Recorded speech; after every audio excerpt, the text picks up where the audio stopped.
اعوذ باللہ من الشیطان الرجیم بسم اللہ الرحمن الرحیم۔ ویورز السلام علیکم۔ ویورز میں ہوں آپ کا میزبان سید احمد سمیع اور آپ دیکھ رہے ہیں سید احمد سمیع یوٹیوب چینل راولپنڈی اسلام آباد سے۔ ویورز آج 28 دسمبر ہے اور منگل کا دن تھا، جو کہ کوئی ذرا جسے کہتے ہیں کہ ہنگامہ خیزی کے لحاظ سے پچھلے دنوں سے ذرا زیادہ ہی تھا۔ سب سے پہلے تو میں آپ کو بتاؤں، خبر دے رہا ہوں، خبر یہ ہے کہ وہ چوہے کی مونچھوں والا شخص جو تھا، جو قومی اسمبلی کا اسپیکر بھی رہا، ایاز صادق، تو نام تو صادق ہے لیکن ہے بددیانت۔ جب یہ نااہل ہو کے، یعنی کہ جسے کہتے ہیں کہ سپریم کورٹ کے حکم کے مطابق جب اس کے حلقے میں دوبارہ ووٹنگ کے لیے کہا تھا، اور جب دوبارہ ووٹنگ ہوئی تو یہ اس وقت عوام میں بڑا پرانا سا کوٹ پہن کے، بڑے کوئی عجیب و غریب ہلکے سے کپڑے پہن کے، آپ ویڈیوز اٹھا کے دیکھیں، گوگل پہ جائیں سرچ کر کے دیکھ لیں، تو بس ایسے کہ بہت ہی کوئی غریب خاندان سے جس کا تعلق ہو اور بہت ہی لاچار قسم کا شخص ہے۔ تو لیکن جب یہ جیت کے بیٹھتے ہیں تو پھر ان کی گردن میں سریا بھی آ جاتا ہے، اور یہ وہی شخص ہے کہ جس نے قومی اسمبلی کے ایک جو حیثیت ہے اس کو مجروح کیا۔ کیسے کہ باہر جو تھا یہ ڈمی اسپیکر بن کے اور پوائنٹ ان آرڈر اور یہ اور وہ کرتا رہا تھا، کالا گاؤن پہن کے۔ تو وہ کہہ کے گیا تھا کہ میں برطانیہ جا رہا ہوں، واپسی پہ نواز شریف کو لے کر آؤں گا، تو وہ خیر نواز شریف کے تو بغیر آیا اور آگے کہا کہ جی نواز شریف صاحب دسمبر میں آ جائیں گے، لیکن آج میں آپ کو خبر بتا رہا ہوں کہ وہ دسمبر میں نہیں آ رہا، اور آخری حد تک وہ بھی جانے کی کوشش کر رہا ہے کہ کسی نہ کسی طریقے سے میں پاکستان نہ جاؤں۔ تو یہ جو نون لیگ کے لوگ ہیں ان کے لیے یہ ایک بڑا وہ ہے، ایک سبق بھی ہے اگر دیکھیں تو، کہ جو شخص اپنی ماں کے جنازے میں نہیں آتا، اپنی ماں کو دفنانے کے لیے نہیں آتا، وہ شخص جو ہے وہ عوام کا کیسے خیر خواہ ہو سکتا ہے، تو عوام کے لیے کیسے آئے جس کو وہ عوام کو کیا سمجھتے ہیں، اپنا نوکر اور چاکر سمجھتے ہیں۔ تو یہ خبر میں نے آپ کو دینی تھی کہ دسمبر تو کیا، جنوری تو کیا، ایسے کئی دن آ کے گزر جائیں گے، لیکن نواز شریف پاکستان بہرحال اسی وقت آئے گا جب انتہائی ذلت امیز طریقے سے اس کو برطانیہ سے نکالا جائے گا۔ خبر آپ کو ایک اور دینی ہے، وہ یہ دینی ہے کہ آپ کو شاید مطلب آج کل ٹی وی جو ہے وہ لائیو کوریج اتنی دیتے ہیں اور اتنے چینلز ہیں کہ خبر پتہ لگی جاتی، لیکن میں آپ کو ایک درمیان کی خبر، یعنی کہ بیچ کی خبر جو چینلز نہیں دکھاتے وہ بھی دوں گا۔ آج اسلام آباد ہائی کورٹ میں جو کچھ ہوا، یہ جو رانا شمیم نام کا جو شخص ہے وہ آج کس طریقے سے اچھا ویورز آپ ان کی ڈھٹائی ذرا دیکھیں، آپ ان جھوٹے لوگوں کی ڈھٹائی ذرا دیکھیں کہ یہ ان سے پوچھیں، یہ ان سے پوچھیں، یعنی کہ کوئی بھی اگر ان سے سوال پوچھیں کہ ہاں جی اس میں کیا ہے، یہ انہی سے پوچھیں، جی فلانا کام یہ انہی سے پوچھیں۔ او بھائی انہی سے پوچھیں تو نے بیان حلفی کس کے کہنے کے اوپر لکھا تھا، یہ تو تجھ سے ہی پوچھنا ہے نا۔ اور نہایت ہی جسے کہتے ہیں کہ عدلیہ پہلی دفعہ کوئی ایسا وہ لگ رہی ہے کہ جس کے اندر وہ اپنے جج کو گھسیٹے گی۔ تو بہرحال فرد جرم عائد کر دی جائے گی، 7 جنوری کی تاریخ دے دی ہے اور اس میں سب کو حاضر ہونے کا کہا ہے، اور باقاعدہ کہا ہے کہ فرد جرم عائد کر دی جائے گی۔ اور دوسری چیز یہ ہے کہ چیف جسٹس اطہر من اللہ نے یہ بھی کہا کہ خبر گشت کر رہی ہے کہ آپ نے کسی اور جگہ پہ بیٹھ کے لکھوایا ہے، کسی دفتر میں۔ تو اطہر من اللہ صاحب ظاہری بات ہے وہ بھی کافی عرصے انہی لوگوں سے ان کے منظور نظر رہے، تو وہ نام تو نہیں لے سکتے تھے کیونکہ وہ سیزلن مافیا ہے۔ تو یہ جو خبر جب سے بریک ہوئی برطانیہ سے، وہ جو صحافی ہیں انہوں نے بریک کی، تو اس کے بعد سے کافی ہلچل مچی گئی، اور پرائم منسٹر ہاؤس کے اندر تو خوشیوں کی نویدیں ہو رہی ہوں گی یا شنائیاں بج رہی ہوں گی، لیکن جو جاتی عمرہ ہے اس کے اندر تو اس ٹائم جو ہے ہو کا عالم ہے، اور سخت لوگ پریشان ہیں کہ یہ ہوا کیا ہے، یعنی کہ جو الٹی پڑ گئی سب تدبیریں، ایک لفظ ہوتا تھا، ایک محاورہ ہوتا تھا، تو وہ اب حقیقت میں ہم دیکھ رہے ہیں۔ تو تمام کہانی پٹ گئی اور تمام لوگ جو ہیں وہ بے نقاب ہو گئے، لیکن ہم کیا کریں اس عوام کا کہ جو آج بھی نواز شریف کے لیے کہتے ہیں کہ شیر آیا اور شیر آیا۔ یہ وہی شعر ہے. اچھا شعر کے بیسیکلی معنی ایک درندے کے ہیں. یہ کوئی اچھا لفظ نہیں ہے کہ شعر ایک اگر اس کو آپ طاقت کے لحاظ سے لیں کہ شعر بہت طاقتور جانور ہوتا ہے, جنگل کا بادشاہ ہوتا ہے, تو لیکن اس کا شکار انسان ہی کرتا ہے, یہ پتہ نہیں ہے. اور یہ بڑے بڑے آپ نے دیکھے ہوں گے کہ بادشاہ جو تھے وہ شعر کا سر جو تھے وہ اپنے محلات میں لگاتے تھے کہ یہ میں نے اپنے ہاتھ سے مارا ہے. تو بیسیکلی شعر جو ہوتا ہے وہ درندہ ہوتا ہے. تو درندہ ہمارے ملک سے اگر گیا ہوا ہے جو عوام کا خون چوستا رہا ہے, لیکن یہ ابھی بھی جو جسے کہتے ہیں, جس کو عرف عام میں پٹواری لوگ کہتے ہیں, خیر میں اس لفظ کو اچھا نہیں سمجھتا, لیکن وہ آج تک یہ نہیں سمجھ سکے کہ یہ چکر کیا ہے. چکر یہی ہے کہ آپ کے پیسے سے آپ لوگوں کے, یعنی کہ میں نے ایک ویڈیو کے اندر کہا تھا کہ ایسے ہی ہے کہ چینی آپ کو 55 روپے کلو دے کے اور 35 روپے آپ کے کھاتے میں لکھوا دیے گئے ہیں پرچون کی بنیے کی دکان پہ. تو جو درندہ تھا وہ ہمیں تو انسان سمجھتا نہیں تھا, پاکستانی عوام کو. وہ تو حکومت کے خواب, اب اس کی بیٹی خواب دیکھ رہی, پھر اس کا نواسا بھی خواب دیکھ رہا ہے. یہ نہیں کہ دیکھیں, میں آپ کو ایک بات بتاؤں, ہم عمران خان کو اگر برا کہیں تو کس بات پہ کہیں؟ وہ اس بات پہ کہیں کہ جناب وہ ان لوگوں سے ٹکرایا لیکن عدلیہ نے اس کا ساتھ نہیں دیا. اس بات میں ہم اس کو برا کہتے ہیں کہ وہ اگر پیسے نہیں برآمد کر سکا ان سے تو اس کے اندر کون ذمہ دار ہے؟ ڈیفینیٹلی عدلیہ ذمہ دار ہے نا. ہاں جی, یعنی کہ پاکستان کا میں نے ایک سرکل بنا کے دکھایا تھا پاکستانی عدلیہ کا کہ ہاں جی ٹرائل کے بعد سزا کے بعد جناب اپیل کے بعد جناب سزا مؤخر, اس کے بعد ضمانت, اور اس کے بعد دوبارہ بندہ باہر. یہ ایک سرکل ہے گا پاکستانی عدلیہ کا. یعنی کہ ایک چیز ڈکلیئرڈ ہوئی ہے, سب کچھ ہوئی ہے, آپ نے اس پہ سزا بھی دی ہوئی ہے, لیکن اس کے باوجود اسی طریقے سے اسحاق ڈار کی عدلیہ نے کہا کہ ہاں جی اس کی جو جائیداد ہے وہ قرض کر لی جائے, لیکن دوسری عدالت اس کو اسٹے دے دیتی ہے. تو پیسہ اگر عمران خان نہیں برآمد کر سکا, لیکن ان لوگوں کو بہرحال اس نے بے نقاب کر دیا. اور یہ میں نہیں کہتا, میں نے ایک ذکر کیا تھا صلاح الدین ایوبی کا کہ انہوں نے کہا تھا کہ جب باہر کے دشمن تم سے ڈرنے لگے اور اندر کے دشمن تمہارے خلاف ہو جائیں تو سمجھ جاؤ کہ آپ نے بندے کا انتخاب صحیح کیا ہوا, آپ کا حکمران صحیح ہے. کہ باہر کے دشمن اس حکمران سے ڈرنے لگے اور اندر کے دشمن جو ہیں وہ اس کے خلاف باتیں کرنے لگے, تو اس کا مطلب ہے کہ حکمران صحیح ہے. تو بات یہ ہے کہ جتنا مرضی کہتے رہیں, لیکن بات وہی پہ آ جاتی ہے کہ ان لوگوں کا سوشل میڈیا اور بیانیہ جو ہے وہ اس تواتر سے یہ جھوٹ بولتے ہیں گے کہ وہ سچ کا گمان ہونے لگتا ہے. میں نے ایک تصویر شیئر کی تھی ایک عطا تارڑ کی اور ایک اس کے پوتے کی. تو عطا تارڑ صاحب نے بھی سنت رسول چہرے پہ رکھی ہوئی ہے اور اس کے پوتا یا نواسا اس نے بھی رکھی ہوئی ہے.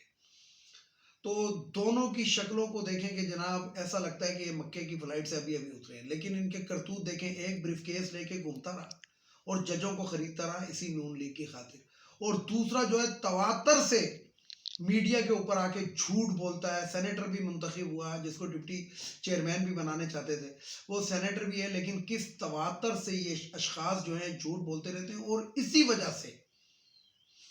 وجہ سے یقین جانیں کہ دنیا کے اندر جو اگر اسلام کا نام جو ہے اچھے لفظوں میں نہیں لیتے لوگ, تو انہی لوگوں, اسی طرح کے لوگوں کی وجہ سے نہیں لیتے. فنڈامنٹلسٹ, جھوٹا, یہ سب کچھ ہمیں اسی لیے تو کہتے ہیں, اور کس لیے کہتے ہیں. آپ کو یاد ہوگا کہ پرویز مشرف کے دور کے اندر یہ مولانا فضل الرحمان جو تھا وزیر اعظم کا امیدوار تھا وزارت عظمیٰ کا, تو پرویز مشرف نے اس کو نہیں بننے دیا. وہ کس لیے نہیں بننے دیا؟ انہوں نے ایک سیدھے الفاظ, یہ پچھلے دنوں میں ان کا ایک انٹرویو آیا کہ اس شخص کو اگر کسی ایسی سیٹ کے اوپر بٹھا دیا جائے تو یہ پاکستان کے چہرے کے اوپر ایک بدنما داغ کی صورت میں ابھرے گا. کشمیر کمیٹی کا یہ چیئرمین رہا, اس کو کشمیر کا کچھ پتہ ہی نہیں ہے گا, کشمیر کمیٹی کا کیا کرتا رہا ہے کچھ اس کو پتہ ہی نہیں ہے. اور پھر وہی زیبرے جو ہے وہ کہتے ہیں کہ جناب اس نے خطاب کیا تھا. اس نے خطاب کس میں کیا تھا؟ عربی میں. انگلش تو اس کو بولنے نہیں آتی نہ پڑھنے آتی. عربی میں خطاب کیا تھا جو گوروں کے سر کے اوپر سے گزر گیا. ٹرانسلیشن کے اندر وہ طاقت نہیں ہوتی جو آپ کے ورڈ کے اندر طاقت ہوتی ہے, وہ ٹرانسلیشن میں طاقت نہیں ہوتی. اس کے اندر 10 مفہوم نکل آتے ہیں, 10 مطلب نکل آتے ہیں ایک بات کے, ایک لفظ کے. تو بہرحال بتانے کی بات یہ تھی کہ آج سارے کے سارے پھنس گئے, پورا ٹبر پھنس گیا ہے, اور ٹبر کے ساتھ ان کے جو جسے کہتے ہیں کہ ایک وہ لفظ ایک ایجاد ہوا تھا کہ جو ان کو سپورٹ کرتے ہیں وہ بھی پھنس گئے. تو اب دیکھیں کہ بلی جو ہے کون بلی بنتا ہے اور کون چوہا بنتا ہے، یعنی کہ بلی کے کون سی بلی کے گلے میں بڑا گھنٹا باندھا جائے گا اور کون سی بلی کے گلے میں چھوٹی گھنٹی باندھی جائے گی۔ مجرم سارے ہیں۔ اور دیکھیں یہ کس قسم کا پاکستانی قوم کے ساتھ مذاق ہے کہ عدلیہ ایک شخص کو سزا دیتی ہے اور وہ کس طرح کے پینترے بدل رہا ہے۔ یہ عوام کو سمجھنے کی ضرورت ہے، ہمارا کام صرف بتانا ہے۔ عقل ہر ایک شخص کے پاس ہے، شعور ہر ایک شخص کے پاس ہے، یعنی کہ ایک چیز اب صاف نظر آ رہی ہے، صاف نظر آ رہی، صرف نہیں دینی تو رسیدیں نہیں دینی، باقی دنیا کے ہر کالے کام ان سے آپ کرا لیں۔ تو ویورز یہ کچھ بات تھی جو میں نے آپ کو بتانی تھی۔ ہاں آج میں ذرا سی میڈیا پہ بات کروں۔ ہمارے ملک کا میڈیا جو ہے جو آزادی مانگتا ہے اور ہر اس کام کو کہ جی آزاد میڈیا نہیں ہے، حامد میر جیسے جو تھرڈ کلاس لوگ ہیں گے وہ آ کے کہتے ہیں ٹی وی کے اوپر اور بڑی بڑی باتیں کرتے ہیں۔ مجھے ایک بات بتائیں، نون لیگ کے دور سے زیادہ سڑکیں اس دور میں تعمیر ہوئی ہیں، کوئی میڈیا نہیں بتائے گا، کوئی میڈیا کوریج نہیں دے گا۔ ڈیم کس سپیڈ سے بن رہے ہیں، کوئی میڈیا کوریج نہیں دے گا۔ شناختی کارڈ کو جو جسے کہتے ہیں ہیلتھ کارڈ کے اندر تبدیل کیا گیا پنجاب کے بھی، میڈیا اتنی کوریج کبھی بھی نہیں دے گا۔ اسی طریقے سے وہ والا میڈیا کہ جو میڈیا جس کو کہیں کہ جس کو لوگ سنتے ہیں دیکھتے ہیں، نہیں دیتے۔ اسی طریقے سے آپ ہر چیز کے اندر چلے جائیں، مثلا آپ اس کو دیکھیں کہ پاکستان کے اندر کتنی چیزوں کے اوپر کام ہو رہا ہے، میڈیا اس کو نہیں دے گا۔ ٹرین چلی اسلام آباد سے لے کے استنبول تک کی ایک ٹرین کا افتتاح ہوا، میڈیا نہیں دے رہا۔ مقصد آپ اس سے اندازہ لگا لیں کہ ہمارا میڈیا جو آزادی مانگتا ہے وہ کس قسم کا دوغلا میڈیا ہے۔ نواز شریف کے بارے میں اور یہ رانا شمیم کے بارے میں میڈیا بڑا بھونکنا شروع کر دیتا ہے کہ او جی ثاقب نثار تو جی ایسا تھا ویسا تھا، وہ تو لڑکیوں سے بات کرانے کے لیے بوتل پیتا تھا تو فلانا پیتا تھا۔ یہ اچھالنے کے لیے ہمارا میڈیا تکڑا ہے، لیکن یہ بتانے کے لیے تکڑا نہیں ہے کہ ایک ٹرین کا افتتاح ہوا ہے، ایک سی پیک کے اوپر کیا اسپیڈ چل رہی ہے، ڈیمز کس طریقے سے بن رہے ہیں، کس چیز کے اوپر کتنی لاگت آ رہی ہے۔ ہاں مہنگائی کا رونا یہ ضرور روئیں گے، اور مہنگائی کون سی؟ آلو پیاز ٹماٹر گھی اور پیٹرول۔ اس کے اوپر میڈیا سے جتنی مرضی بات کرا لے، لیکن اس پہ میڈیا نہیں آئے گا کہ ہاں یار اگر مہنگائی ہے تو 10 لاکھ روپے کا ریلیف جو ہے وہ شناختی کارڈ کے اوپر آپ کا ہیلتھ انشورنس آپ کو مل رہی ہے، جس مرضی جا کے اسپتال میں علاج کرائیں اور آپ کا علاج ہوگا۔ پہلے یہی مریض جو تھے سسکتے رہتے تھے، دوائیاں مہنگی ہو گئی، دوائیاں مہنگی ہو گئی۔ او بھائی دوائیاں مہنگی ہو گئی، ذرا ڈیپ کے اندر تو جاؤ کہ مہنگی کر کے کون کیا؟ معاہدہ شاید خاقان عباسی نے کیا، امپلیمنٹ نہیں کیا، اور اس کے بعد سپریم کورٹ نے عمران خان کے دور میں فیصلہ دے دیا کہ جناب یہ تو معاہدہ ہو چکا ہے، آپ دوائیوں کی قیمت بڑھائیں۔ اندھوں کے شہر میں ہم لوگ آئینے بیچ رہے ہیں۔ میں نے ایک بات کہی تھی کہ پاکستان جو ہے ان بڑے لوگوں کے لیے قبرستان ہے کہ جدھر لا کے اپنی ماؤں کو، بہنوں کو، بیویوں کو دفناتے ہیں، اور ان کے لیے کچھ نہیں ہے۔ اور جو ہم لوگ ہیں، جو 22 کروڑ عوام ہیں، یہ یہاں پہ ایک ایسے علاقے میں رہ رہے ہیں کہ جو بہت بڑا ایک پاگل خانہ ہے۔ لوگوں کو سمجھ ہی نہیں آ رہی ہے کہ جناب آپ کا خیر خواہ کون ہے اور آپ کا بدخواہ کون ہے، آپ کے لیے کون کام کر رہا ہے۔ دیکھیں جی اگر عمران خان بھی یہ کر سکتا تھا کہ اربوں ڈالر قرض لیتا اور جناب چینی جو تھی وہ 50 روپے کلو اور پیٹرول یہ وہ کر آئندہ آنے والی نسل کا سوچنا چاہیے۔ اگر مہنگائی کی خاطر ہم ان لوگوں کو مسیحا سمجھے تو ہم سے بڑا بے وقوف کوئی نہیں ہوگا۔ عمران خان اگر صحیح ہے تو عوام کو چاہیے اس کا ساتھ دے نیوٹرل ہو کے، نہیں تو غلامی قبول کریں آئندہ آنے والے دنوں میں بلاول بھٹو، آصفہ، مریم اور مریم سے بھی نیچے گا۔ ویڈیو کو لائک کریں، شیئر کریں، سبسکرائب کریں، بیل آئیکن کے بٹن کو ضرور دبائیں تاکہ میری نیکسٹ ویڈیو آپ کو مل سکے۔ اس کے ساتھ ہی اجازت چاہتا ہوں، اجازت چاہنے سے پہلے میرے روایتی جملے، ایک ان افغانیوں کو ہمارے ملک سے چلا جانا چاہیے، اور ایک یہ جو خواتین کی مخصوص نشستیں قومی اسمبلی، صوبائی اسمبلی، سینٹ، یہ نہیں ہونی چاہیے۔ تیسرے نمبر پہ وہ بھگوڑا جو آ رہا ہے، ہماری عدلیہ کو چاہیے کہ اس کو خود بلا لے، ایک نوٹس تو اس کو جاری کرے کہ بھائی آپ 28 دن کے لیے گئے تھے اور زیادہ آپ، یعنی کہ ویسے تو اس کو جسے کہتے ہیں مفرور قرار دے دیا گیا، لیکن عدلیہ کا کام ہے کہ ایک نوٹس اور جاری کرے۔ اور سب سے آخر میں ہماری معزز عدلیہ، ہماری معزز عدلیہ انصاف کے لحاظ سے دنیا میں 138ویں نمبر پہ ہے. یہ ہمارے لیے شرم کا مقام ہے، ہمارے لیے شرم کا مقام ہے. جب ہم دنیا کو اندر جائیں تو ہم سے ہماری عدالتوں کے بارے میں پوچھے تو ہم ان کو کیا جواب دیں، اور وہ ہمارے آگے یوں کر کے سروے رکھ دیں کہ آپ کا 128واں نمبر ہے. اور بیلجیم جو کافر ملک ہے، ان کا جج جو ہے وہ پہلے نمبر پہ آتا ہے. اس کی وجہ کیا ہے کہ ہمارے یہ جو کالے کوٹ والے یہ دہشت گرد ہیں. کیسے دہشت گرد ہیں؟ یہ ہمارے عوام کے اوپر دہشت گرد ہیں. جب چاہے سڑکیں بلاک کر دیتے ہیں، جب چاہے کارڈیالوجی کے اندر جا کے لوگوں کے ماسک اتار دیتے ہیں، مار دیتے ہیں، جب چاہے ججوں پہ حملہ کر دیتے ہیں. تو عدلیہ کا چاہیے کہ انصاف پرووائڈ کرے جو نظر آئے.